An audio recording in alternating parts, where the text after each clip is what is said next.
Hey running fans! Alright, welcome to the channel. This is Wife and Mother Ultra Runner and you're with me today for the review of the Inov-8 Terra Ultra G 270, the latest trail shoe that's coming from Inov-8 that's winning all the awards right now. So watch this space.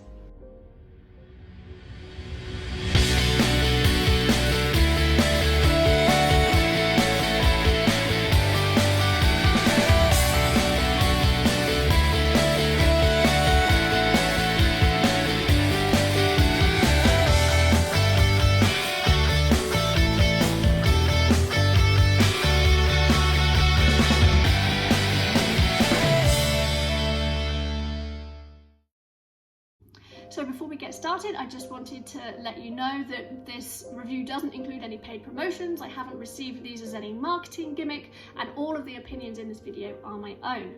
Now don't forget to like and subscribe, and we'll get cracking on. So as part of this review, we will be looking at the key stats of the shoe, the look, and then also the feel of the shoe. Now the main thing to point out is this is a trail shoe that is broadly designed for longer distances, ultra distances, and also because of the lugs being less aggressive than some of the more grippier shoes, this is for more hard-packed trails, maybe some rocky features, but not the super muddy conditions that you would see, say, an Inov-8 Crush Talon or something for.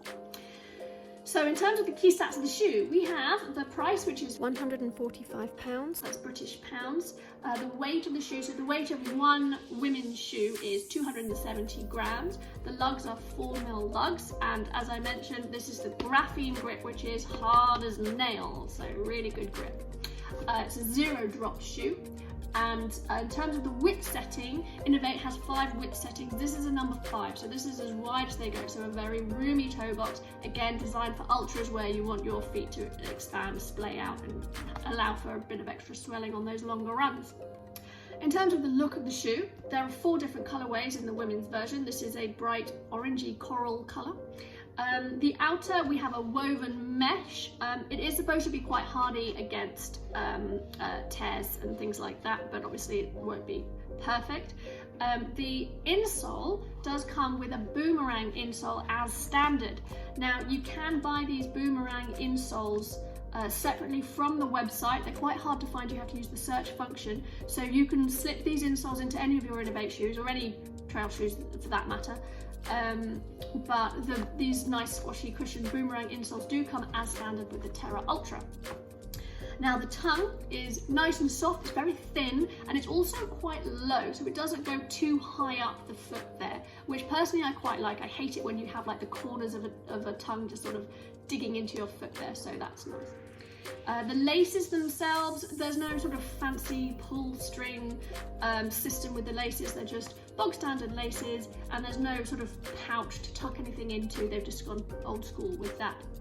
In terms of the waterproofing, these aren't a waterproof shoe. They do have all of these sort of areas here for drainage. So the idea is that you're going to get your feet wet, which is quite likely that we're in England.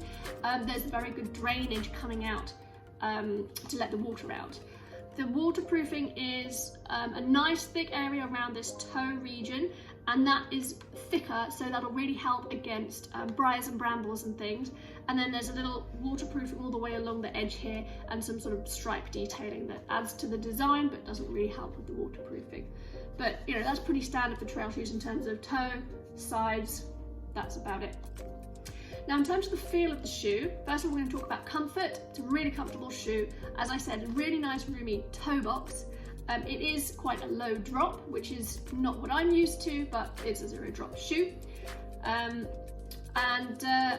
It just feels nice to wear. It doesn't feel too heavy. I mean, it's 270 grams for a shoe, which is about middle of the road for this kind of shoe, but that feels fine.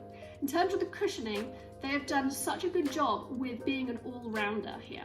So I find that the cushioning, it's not really super plush or spongy like, say, a Brooks Cascadia or the Merrell MTL Long Sky, which I find very cushioned.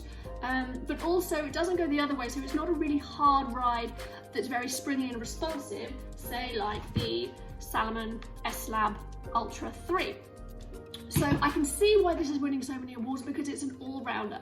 Not too spongy, but doesn't have the hardness that you need for a springy, responsive shoe. So this is really good as an all-rounder. In terms of the stability, now generally I'd say this is a neutral shoe, but there is a little bit of extra support in the arch there, and the main reasoning behind that is because as an ultra shoe, with the time and the distance that you're on your feet, you do start losing technique, you do start getting sore and tired feet, and so that little bit of extra support actually really helps with an ultra shoe. So I can see why they've done that, makes sense, and it works. It's subtle, but it's there. The flexibility, it's a nice flexible shoe. The one thing I will say is the way that when you're on this inflection point, the way that the waterproofing stripe here kind of kinks, I'm thinking, you know, after 50 miles, 100 miles, is that kink gonna actually start to wear on this waterproofing here and start to break? Not sure, I'd have to be running in it for much further to see that, but it's just a point that I've noticed. So all in all, what do I think of the Terra Ultra? If you're wanting a trail shoe for an ultra distance, where it's not going to be too sloshy and muddy, where you're going to be on, say, rocks or hard packed trails or something where you're not really sort of wading around in mud, this is a fantastic shoe. It's comfortable, it's got the right level of cushioning without being too spongy and without being so hard for the responsiveness, and it's got roomy toe box, so it works really nicely. The only caveat here is this zero drop. I would say for anyone who's not used to a zero drop, you really need to be aware of the massive impact it has biomechanically on your body. If you're used to a higher drop shoe, you really need to transition very slowly. For me, I wear a high drop road shoe, I wear a high drop trail shoe, so for me to transition to this injury-free would take me months. And so it's a step too far for me. I'd rather just stay safe with the higher drop shoes that I have. I've had Achilles issues, I've had plantar fasciitis. So for me, a zero drop isn't going to work, but I can hands down see why it's so popular, and well done to Inov-8.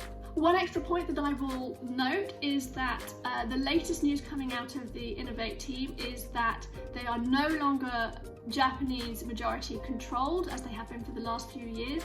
The old CEO, Mr. Eddie, is now coming back to the fore and has retaken his company to bring it back to the independent status that it previously was. And that's been happening in the background for the last year. So the fact that this has come out and winning so many awards, I wonder if that has anything to do with the fact that he's been having more input into these things. And there is a new press release saying that they're going to be launching a new product towards the end of March, which we're very excited about, and I hope to see big things from Inov-8 coming in the future. So if you like this video, please like and subscribe. I have a bunch of other shoe reviews to do. I've got Salomon, I've got Brooks, I've got Merrell. I also am going to be doing a comparison of those and a comparison of various Salomon shoes, various Brooks shoes. So do please like and subscribe, and I look forward to seeing you next time. Thanks very much, guys.